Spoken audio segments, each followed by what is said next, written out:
एक गांव में एक छोटा लड़का था जिसका नाम राजू था। राजू बहुत ईमानदार और मेहनती था। वह हर दिन अपने माता पिता की मदद करता और गांव के बुजुर्गों का आदर करता था। गांव के पास एक घना जंगल था जहां से लोग लकड़ियां काटकर लाते थे।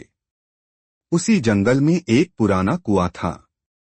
गांव के लोग कहते थे कि वह कुआं जादुई है, लेकिन कोई नहीं जानता था कि उसमें क्या है। राजू के पिता लकड़हारे थे। एक दिन राजू भी उनके साथ जंगल में गया। लकड़ी काटते समय उसकी कुल्हाड़ी कुएं में गिर गई। राजू बहुत परेशान हुआ क्योंकि वही कुल्हाड़ी उनके परिवार की आजीविका का एकमात्र साधन थी। राजू रोने लगा और भगवान से प्रार्थना करने लगा, हे भगवान, मेरी कुल्हाड़ी मुझे वापस दे दो, मैं बहुत गरीब हूँ। तभी कुएं से एक देवता प्रकट हुए।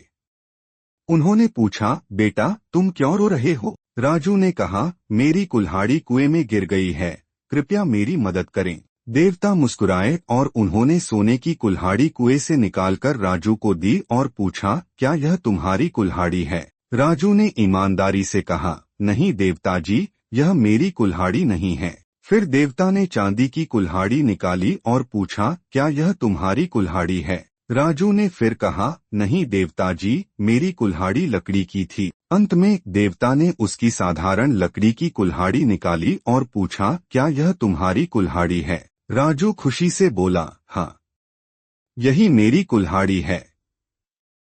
धन्यवाद देवता जी। देवता राजू की ईमानदारी से बहुत खुश हुए और उसे तीनों कुल्हाड़ियां दे दी, सोने की, चांदी की और लकड़ी की। राजू बहुत खुश हुआ और गांव वापस आ गया। उसने अपने माता पिता को सारी बात बताई। पूरे गांव को यह कहानी सुनकर बहुत खुशी हुई।